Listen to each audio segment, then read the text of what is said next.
नमस्कार, मैं हूं राजेंद्र देव और 11 की गर्जना में सबसे पहले बात निकाय चुनाव की। निकाय चुनाव को लेकर अखिलेश यादव एक बैठक करेंगे। लखनऊ नगर निगम के चुनाव प्रभारी के साथ उनकी यह बैठक होगी और इस बैठक में चुनाव संचालन समिति के सदस्य भी शामिल होंगे। सपा कार्यालय में नेताओं के साथ अखिलेश यादव एक रणनीति बनाएंगे और आपको बताएं कि अखिलेश यादव ने निकाय चुनाव में अब तक प्रचार ही नहीं किया है। बताया जा रहा है कि आज लखनऊ में चुनाव प्रचार करने को लेकर अखिलेश यादव का समय निर्धारित हो सकता है। तो आज एक बैठक अखिलेश यादव की समाजवादी पार्टी के कार्यालय पर निकाय चुनाव को लेकर और लखनऊ में उनके प्रचार का वक्त आज निर्धारित हो सकता है। अभी तक अखिलेश यादव ने प्रचार नहीं किया है नगर निगम और नगर निकाय चुनाव के लिए। सवाल उठता है कि प्रचार में अखिलेश यादव पीछे क्यों है। आइए इसका उत्तर जानने का प्रयत्न करते हैं। कहा जा रहा है कि अब तक रणनीति बनाने में जुटे हुए हैं अखिलेश यादव। अखिलेश ने अब तक चुनाव प्रचार शुरू ही नहीं किया है। पहले चरण के चुनाव प्रचार के लिए एक हफ्ते से कम का वक्त बाकी है और अब तक अखिलेश का प्रचार का कार्यक्रम ही तय नहीं। शिवपाल के हाथों में इटावा, मैनपुरी और फिरोजाबाद की बागडोर है। इसके अलावा अखिलेश के प्रचार करने पर नेता भी अब जवाब नहीं दे पा रहे हैं समाजवादी पार्टी के। अखिलेश के प्रचार में अब तक नहीं उतरने पर भाजपा ने भी हमला बोला है। निकाय चुनाव में समाजवादी पार्टी के प्रदेश अध्यक्ष ही नरेश उत्तम पटेल ही प्रचार कर रहे हैं और समाजवादी पार्टी के तमाम बड़े नेता इस प्रचार से गायब दिखाई दे रहे हैं। 2022 में भी अखिलेश ने बहुत देरी से चुनाव प्रचार शुरू किया था। इन बातों के बीच में यह सत्य है कि अखिलेश यादव ने अब तक चुनाव प्रचार नहीं किया है। बैठकों का दौर जारी है। आज भी उनकी एक बैठक होनी है और इसमें लखनऊ में उनके प्रचार का समय तय हो सकता है। उनके प्रचार का प्लान भी आज की बैठक में तय हो सकता है। तो आज अखिलेश यादव का मंथन निकाय चुनाव को लेकर और इसमें जो महत्वपूर्ण बात है, जिस बात को अंडरलाइन किया जा सकता है, वो ये है कि आज उनके प्रचार करने का समय तय हो सकता है लखनऊ में भी और निकाय चुनाव जहां पर हो रहे हैं उन दूसरे शहरों में भी जहां पार्टी उपयुक्त समझे। अभी तक किसी समाजवादी पार्टी के बड़े नेता ने भी प्रचार नहीं किया है। शिवपाल यादव के हाथ में जरूर इटावा, मैनपुरी इन क्षेत्रों की बागडोर है, लेकिन किसी बड़े नेता ने अब तक चुनाव प्रचार में अपना दम नहीं दिखाया। और इधर मुख्यमंत्री योगी आदित्यनाथ की जनसभाएं जारी हैं। आज भी निकाय चुनाव के लिए उनकी जनसभाओं का कार्यक्रम है।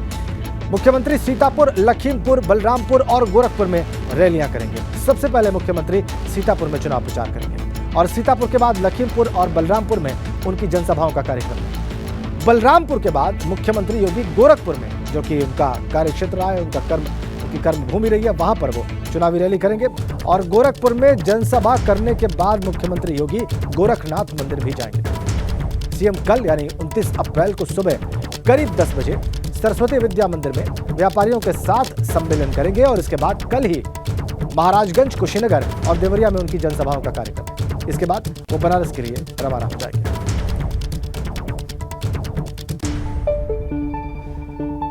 तो मुख्यमंत्री की आज भी कई जनसभाएं सीतापुर में, बलरामपुर में, इन तमाम क्षेत्रों में।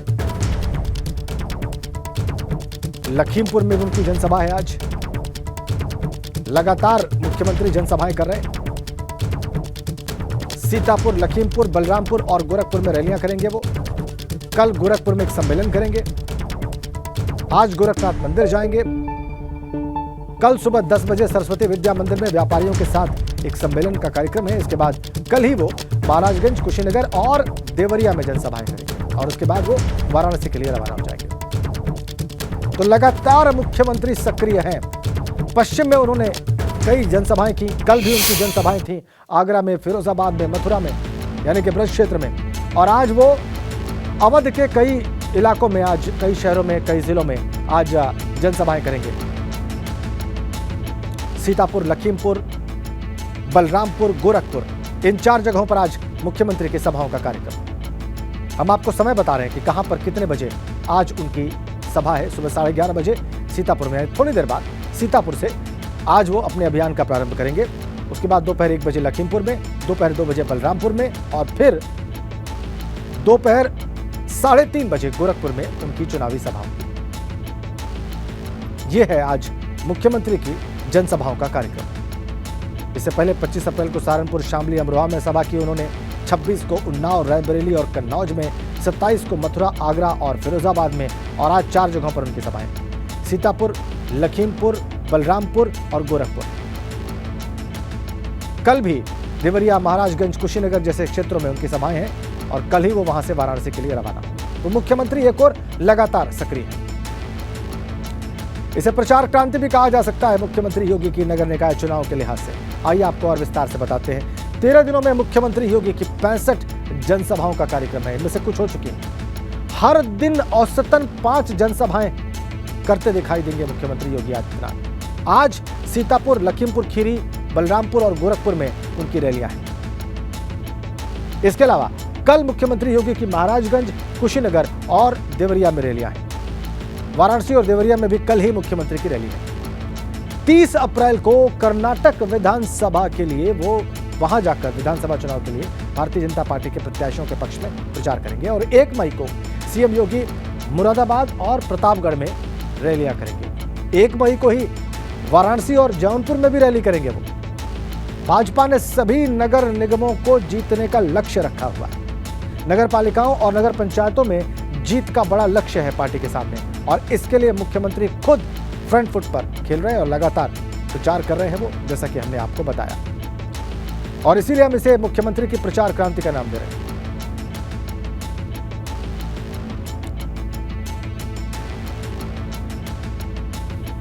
तो जहां एक और मुख्यमंत्री लगातार जनसभाएं कर रहे हैं, रैलियां कर रहे हैं, अभी तक अखिलेश यादव ने कोई प्रचार नहीं किया है। लेकिन आज उनकी एक बैठक जरूर है। आज वो बैठक करेंगे। लखनऊ नगर निगम के चुनाव प्रभारी के साथ उनकी बैठक का कार्यक्रम। इस बैठक में चुनाव संचालन समिति के सदस्य भी शामिल होंगे। आइए और ज्यादा जानकारी प्राप्त करते हैं। आपको सीधा लखनऊ ही लिए चलते हैं। हमारे संवाददाता शैलेश अरोड़ा इस वक्त इस खबर पर और ज्यादा जानकारियां देने के लिए हमारे साथ जुड़ चुके हैं। शैलेश, क्या कारण है कि अखिलेश यादव ने अब तक चुनाव प्रचार नहीं किया, जबकि वो मुख्य विपक्ष के नेता हैं, वो नेता विरोधी दल हैं और ये भी कहा जा रहा है कि समाजवादी पार्टी ठीक से चुनाव लड़ रही है नगर निकाय का। इसके बावजूद भी अखिलेश ने अब तक चुनाव प्रचार नहीं किया। राजन, देखिए, निश्चित तौर पर जो सवाल आपने पूछा है, यही सवाल, यही चर्चा इस समय समाजवादी पार्टी खेमे के अंदर से भी हो रही है। पार्टी के अंदर भी कार्यकर्ता जो है इस चीज को लेकर चर्चा कर रहे हैं कि आखिर क्यों नहीं सपा अध्यक्ष शिवपाल यादव अब फील्ड पर निकल रहे हैं, क्यों नहीं वो जो प्रत्याशी है उनके प्रचार अभियान में जा रहे हैं। कहीं ऐसा तो नहीं कि जो रामपुर और आजमगढ़ की लोकसभा सीट का उपचुनाव था, वही जो काम उन्होंने उस समय किया था, प्रचार पर नहीं निकले थे, उस चीज को फिर से दोहरा रहे हैं। कहीं ऐसा तो नहीं है और इसी को लेकर मंथन चल रहा है। जहां तक बात की जाए अभी तक, हालांकि कुछ नेताओं का देखिए ये जरूर कहना है पार्टी के कि अखिलेश यादव अंदर अंदर रणनीति बनाने का काम कर रहे हैं। लगातार बैठकों का सिलसिला चल रहा है और आज भी अगर आप देखिए तो इसी तरह से एक बैठक है वहां पर, जिसमें जो प्रभारी हैं चुनाव को लेकर नगर निगम के लखनऊ के, उनको बुलाया गया। यानी 9 वो लोग, जिसमें से 2 सपा के मौजूदा विधायक हैं और 7 वो लोग जो 2022 का विधानसभा चुनाव तो लड़े लेकिन वो हार गए थे, उनको बुलाया गया। इसके अलावा जो चुनाव संचालन समिति है, जो पूर्व मंत्री अरविंद सिंह गोप की अध्यक्षता में लखनऊ के लिए बनी है, वो और उसमें 6 लोग की ये टीम है, देखिए उन लोग को बुलाया गया है। और ये माना जा रहा है कि आज से राजधानी लखनऊ को लेकर कम से कम एक कार्यक्रम और उसके लिए समय जो है वो निर्धारित किया जा सकता है इस बैठक में। वहीं देखिए, भाजपा जो है वो लगातार समाजवादी पार्टी पर, सपा अध्यक्ष अखिलेश यादव पर निशाना साध रही है। डिप्टी सीएम ब्रजेश पाठक ने भी साफ कहा कि सपा अध्यक्ष के ना निकलने की एक ही वजह उनको लगती है कि वो एसी कमरे से बाहर काम नहीं कर सकते, वो लोग सिर्फ एसी कमरों में बैठकर राजनीति करना चाहते हैं। ये एक बड़ा आरोप देखिए भाजपा लगा रही है। और देखिए, निश्चित रूप से आज अगर आप जोड़ लीजिए तो आज के 3 जिले पूरे होने के बाद सीएम योगी का उत्तर प्रदेश के 12 जिलों में दौरा पूरा हो जाएगा।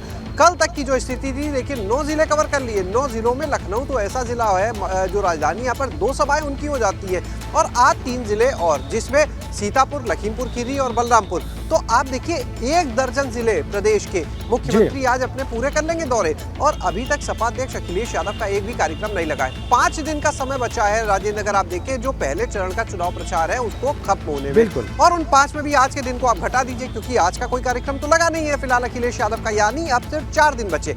10 नगर निगम, यानी जो सबसे ज्यादा नगर निगम है जिनमें महापौर का चुनाव है, वो पहले चरण में 10 नगर निगम है, इसके अलावा नगर पालिका है, तमाम नगर पंचायत है, तमाम वहां पर चुनाव होना है। तो 4 दिन का महज अब देखा जाए तो समय बचता है अखिलेश यादव के पास। तो देखिए, अगर वो कल से भी अपने कार्यक्रमों का सिलसिला शुरू करते हैं तो उसमें वो कितना कवर कर तो भी पाते सिर्फ हैं, उनके पास ये 4 देखने दिन वाली अधिकतम बात होंगे। होगी। और कहीं ना और कहीं अगर वो पार्टी के इन वर्कर्स 4 ये मान अधिकतम रहे हैं। दिनों का भरपूर उपयोग करते हैं तो भी वो सभी जिलों में तो सभाएं नहीं कर पाएंगे, ये बिल्कुल स्पष्ट है।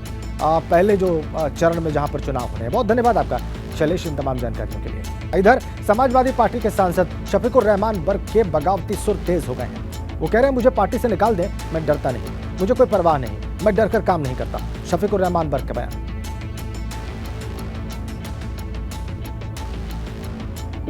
बगावती सुर तेज हुए हैं। संभल सांसद समाजवादी पार्टी के शफीकुर रहमान बर्क अपने विवादास्पद बयानों के लिए अक्सर सुर्खियां बटोरते हैं और इन नगर निकाय चुनाव में उन्होंने अपना अलग कैंडिडेट उतारने का निर्णय लिया और उसी वक्त वो समाजवादी पार्टी के लाइन से अलग जाते हुए दिखे। अब उनके बगावती सुर और तेज दिखाई दे रहे हैं। वो कह रहे हैं कि मुझे निकाल दें, मैं डरता नहीं, मैं डर कर काम नहीं कर सकता, मुझे पार्टी से निकाल दें, मैं डरता नहीं। ये बयान है शफीकुर रहमान बर्क का। ये उनके ऊंचे बगावती सुरों का एक और उदाहरण।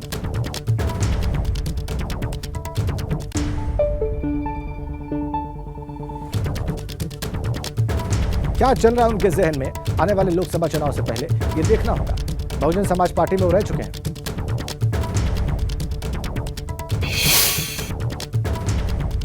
तो मुझे काय का नोटिस जारी करेंगे आपकी पार्टी ने?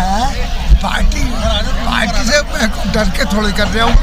पार्टी मुझे निकाल दे, मुझे कोई परवाह नहीं। मैं तो आवाम के लिए काम कर रहा हूँ, आवाम की खिदमत के लिए काम कर रहा हूँ। जब उन्होंने ना इंसाफ नहीं किया और टिकट ये हमसे वायदा किया था कि यहाँ पर आज़ाद लाएंगे, जो भी लड़ेंगे और जो कामयाब होगा वो पार्टी का कैंडिडेट होगा, हमने ये कह दिया था। किसी को टिकट न दीजिए, लेकिन इसके बावजूद टिकट तो मुझे काय का नोटिस जारी करेंगे आपकी पार्टी ने? पार्टी से मैं डर के थोड़े कर रहा हूँ। पार्टी मुझे निकाल दे, मुझे कोई परवाह नहीं। मैं तो आवाम के लिए काम कर रहा हूँ, आवाम की खिदमत के लिए काम कर रहा हूँ। जब उन्होंने ना इंसाफ नहीं किया और टिकट ये हमसे वायदा किया था कि यहाँ पर आज़ाद लाएंगे, जो भी लड़ेंगे और जो कामयाब होगा वो पार्टी का कैंडिडेट होगा, हमने ये कह दिया था।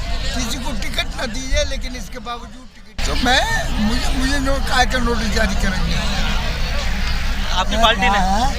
पूरा बयान आपने देखा शफीकुर रहमान बर्क का। और जैसा कि हम आपको बता रहे हैं, नगर निकाय चुनाव में कैंडिडेट्स को लेकर ही पार्टी के साथ उनकी तनातनी है। उन्होंने बताया भी इस बयान में अपने कि उनको ये वादा किया गया था कि उनके हिसाब से या फिर इंडिपेंडेंट तरीके से लड़ाया जाएगा अपने उम्मीदवारों को। कि यहाँ पर आज़ाद लाएंगे, जो भी लड़ेंगे और जो कामयाब होगा वो पार्टी का कैंडिडेट होगा, हमने। और जैसा कि आप देख रहे हैं उनको कि वो ये कह रहे हैं कि जो कामयाब होगा उसको पार्टी का मेंबर घोषित किया जाएगा, पार्टी का टिकट दिया जाएगा। ये बयान जो है अपने आप में बहुत मायने रखता है। क्या चल रहा है जहन में, आइए समझते हैं। उबैदुर रहमान हमारे संवाददाता हमारे साथ जुड़ चुके हैं संभल से। उबैदा, इससे पहले हमने देखा था कि किस तरीके से कैंडिडेट को मैदान में उतारने को लेकर उनका रवैया और उनका रुख पार्टी लाइन से अलग था। अब वो खुलकर कह रहे हैं मुझे डर नहीं लगता, मुझे परवाह नहीं, नोटिस जारी करना है कर दे, मैं डर कर काम नहीं कर सकता। क्या इरादे हैं शफीकुर रहमान बर्क के? देखिए राजेंद्र, मैं आपको बता दूं कि डॉक्टर शफीकुर रहमान बर्क संभल से समाजवादी पार्टी के सांसद है और सीनियर सांसद है। इनके पोते जो हैं जियाउर रहमान, वो मुरादाबाद की कुंदरकी विधानसभा से समाजवादी पार्टी के विधायक हैं। मामला कुछ इस तरह से है, जो हमारे सूत्र बता रहे हैं कि जो कुंदरकी विधानसभा क्षेत्र है, वहाँ बर्क ये चाहते थे कि कुंदरकी में नगर पालिका का टिकट उनके आदमी को मिले, वो नहीं मिला। उसके अलावा संभल में नगर पालिका का टिकट जो नवाब इकबाल महमूद हैं, जो डॉक्टर बर्क के दूर विरोधी माने जाते हैं और सपा के विधायक है, उनकी पत्नी को दे दिया। इस बात को लेकर के अखिलेश यादव के साथ उनकी जो है हॉट टॉक भी हुई है और लगातार उसके बाद से जब से लखनऊ से आए हैं दोनों दादा और पोता, उसके बाद से वो समाजवादी पार्टी पर हमलावर हैं। और आज तो खुलकर कह दिया डॉक्टर शफीकुर रहमान बर्क ने कि पार्टी चाहे मुझे निकाल दे, मैं डरता नहीं हूँ। और इसी तरह के अल्फाज जो हैं, रात उनके जो पोते हैं विधायक हैं जियाउर रहमान बर्क, उन्होंने भी कहा कि हम किसी से डरते नहीं है। तो जाहिर सी बात है समाजवादी पार्टी में बहुत बड़ी बगावत हो चुकी है। पश्चिम उत्तर प्रदेश में अगर हम बात करें तो डॉक्टर शफीकुर रहमान बर्क सीनियर नेता हैं और मुस्लिम नेता हैं, कद्दावर नेता माने जाते हैं। और हमारे सूत्र ये बता रहे हैं कि वो अब उनका मन भर चुका है समाजवादी पार्टी से और वो बगावत इसीलिए कर रहे हैं। और समाजवादी पार्टी को इसका डैमेज कंट्रोल करना बहुत मुश्किल पड़ेगा, क्योंकि डॉक्टर शफीकुर रहमान बर्क के बारे में सब जानते हैं कि वो बहुत ही रियल नेता हैं और दबने वाले नेता नहीं हैं। तो ये जिस तरह से उन्होंने चुनौती दी है अखिलेश यादव को खुलेआम, तो कहीं ना कहीं बर्क को भी कहीं से इशारा मिल गया है। सूत्र बता रहे हैं कि हो सकता है 2024 के लोकसभा चुनाव से पहले डॉक्टर शफीकुर रहमान बर्क बसपा का दामन थाम ले, क्योंकि पहले भी वो बसपा में रहे हैं, सांसद रहे हैं और उनके जी बिल्कुल उबैद, बड़ी खबर है। अयोध्या में राम मंदिर को लेकर बड़ी खबर है। ये गर्भगृह में रामलला 22 जनवरी 2024 को रामलला की प्राण प्रतिष्ठा होगी। ये बड़ी खबर, तारीख निश्चित हो गई है। 22 जनवरी 2024 को जो नया बन रहा राम मंदिर है, भव्य राम मंदिर है, उसके गर्भगृह में रामलला की प्राण प्रतिष्ठा होगी। यूपी के कैबिनेट मंत्री सुरेश खन्ना ने ट्वीट करके ये जानकारी दी है। यूपी के वित्त मंत्री वरिष्ठ कैबिनेट मंत्री सुरेश खन्ना ने ट्वीट किया है कि 22 जनवरी 2024 को गर्भगृह में रामलला की प्राण प्रतिष्ठा होगी। जय श्री राम। ये ट्वीट, तारीख इस ट्वीट के साथ घोषित कर दी है उत्तर प्रदेश के वरिष्ठ कैबिनेट मंत्री वित्त मंत्री सुरेश खन्ना ने। 22 जनवरी को गर्भगृह में होगी रामलला की प्राण प्रतिष्ठा। तो वो तारीख जिसका तमाम राम भक्तों को इंतजार था, वो तारीख वित्त मंत्री सुरेश खन्ना ने घोषित कर दी है ट्वीट करके, और तारीख है 22 जनवरी 2024। तारीख नोट कर लें आप, 22 जनवरी 2024 को गर्भगृह में रामलला की प्राण प्रतिष्ठा होगी। और आपको बताएं कि नगर निकाय चुनाव के लिए प्रत्याशी धुआंधार प्रचार करने में जुटे हुए हैं। सुबह, दोपहर, शाम और रात में उम्मीदवार घर घर, गली गली प्रचार करने में लगे हुए हैं। वहीं सुबह सुबह पार्कों में टहलते हुए मॉर्निंग वॉकर्स के पास भी पार्षद और विधायक अपनी पार्टी के पक्ष में प्रचार करते हुए देखे जा सकते हैं। गोविंदनगर विधानसभा से बीजेपी विधायक सुरेंद्र मैथानी अपने क्षेत्र के सभी पार्षदों को बारी बारी मॉर्निंग वॉक कराते हुए क्षेत्र में प्रचार प्रसार का जिम्मा खुद ही उठाए हुए हैं। सुबह सुबह लोगों से संपर्क साधकर भाजपा के पक्ष में वोट करने की अपील की जा रही है। निकाय चुनाव के लिए प्रचार प्रसार का दौर चल रहा है। मॉर्निंग वॉकर्स के साथ भी निकल पड़े हैं मॉर्निंग वॉक में, मॉर्निंग वॉकर्स को प्रभावित करने और हवा अपनी पार्टी के पक्ष में बनाने के लिए। हाँ, देखिए, भारतीय जनता पार्टी की नीतियां, आदरणीय मोदी जी इस देश के यशस्वी प्रधानमंत्री और योगी जी उत्तर प्रदेश के माननीय मुख्यमंत्री, उनकी जन कल्याणकारी नीतियों को लेकर के हम लोग जनता के बीच में हैं। और कानपुर में जिस प्रकार से आम जनता का आशीर्वाद आदरणीय मोदी जी को, आदरणीय योगी जी को, हमारे पार्षद यहाँ के नीरज वाजपेयी जी के माध्यम से और हमारे कानपुर की महापौर प्रमिला पांडे जी को विजय बना करके आशीर्वाद के रूप में माननीय केंद्र और प्रदेश की सरकार को प्राप्त होने जा रहा है। इसके लिए हम सब लोग, चूँकि मॉर्निंग वॉकर्स भी बहुत बड़ी संख्या में पूरे कानपुर के अंतर्गत रहते हैं, तो उन सबसे भी आग्रह करना हमारा कर्तव्य है कि वो भारतीय जनता पार्टी को पिछली बार से भी ज़्यादा मतों के अंतर से जिताएंगे। लोगों से बात कर लेते हैं फिर। मैथानी जी, अपने पार्टी के प्रत्याशी को लेकर के आप लोगों के बीच में आप लोग मॉर्निंग वॉक कर रहे हैं, क्या सोचते हैं, क्या चल रहा है, शहर की सरकार कैसी चुनने जा रहे हैं? बिल्कुल, जो मैथानी ने कहा है उससे मैं 100% सहमत हूँ और बिल्कुल यही होने वाला है। पिछले से भी ज़्यादा मत आने वाले हैं। भ्रष्टाचार का मुद्दा काफ़ी चल रहा है कि शहर की सरकार में काफ़ी भ्रष्टाचार हुआ है, आप लोग क्या सोचते हैं? नहीं, ऐसी कोई बात तो नहीं है। और हमारे मैथानी जी बहुत जी जान से लगे, और नीरज भाई से तो अभी सुबह मिले थे, हमने पहले कहा था अब यहाँ की तो चिंता मत करिए और कहीं राजापुरा वगैरह वहाँ जाके मेहनत कीजिए, यहाँ आपको आने की ज़रूरत ही नहीं है। चिंता मुक्त कर दिया? जी, वो हमने इनसे सुबह बोल दिया था, अब और कहीं जाके मेहनत करें। और आप लोग क्या कहेंगे, क्या चल रहा है आप लोगों के जहन में? आप लोग निकाय चुनाव चल रहा है, नगर निगम में तमाम बातें चल रही हैं। ऐसे तो राजनीति में तो ये सब चला करता रहता है, बाकी तो जो है प्रत्याशी जो है अपने बहुत सही है नीरज भाई। और जो है प्रत्याशी कैसा, मतलब कैसा उम्मीदवार, कैसा पार्षद इस बार चुनने जा रहे हैं आप लोग? ऐसा पारदर्शी तो जो कार्य करे, हम लोग तो चाहते हैं जो सब पूरा हुआ है आप लोगों का। बहुत काम हुआ है। आप देखिए यहाँ पर इस क्षेत्र में तो बहुत अच्छा काम हुआ है। हालांकि पार्षद यहाँ के लोकप्रिय है, लेकिन लोकप्रियता के साथ साथ अपनी जिम्मेदारी को भी सुरेंद्र मैथानी निभाते हुए दिखाई पड़ रहे हैं। कानपुर से कैमरामैन पंकज निगम के साथ रतीश त्रिवेदी, ABP गंगा। विधायक जी हमारे संरक्षक हैं, उनके ही मार्गदर्शन पे हम लोग आगे बढ़ते हैं और उनका आशीर्वाद हम लोग के साथ हमेशा रहता है। उन्हीं के पत्र के में हम लोग आगे बढ़ रहे हैं और हम लोग को वो साथ में लेके चल रहे हैं। मॉर्निंग वॉकरों का पूरा रिस्पांस मिल रहा है हमको, और भारतीय जनता पार्टी के जो प्रधानमंत्री नरेंद्र मोदी जी और योगी जी और जो महापौर जी हमारी भाजपा सरकार, विधायक, सांसद जो करते हैं वो मॉर्निंग वॉकर सब जानते हैं, और जो भाजपा की नीति और रीति पे चल रही है और विकास कार्य चल रहे हैं उसी के आधार पे ही मॉर्निंग वॉक हम लोग को आशीर्वाद दे रहे हैं।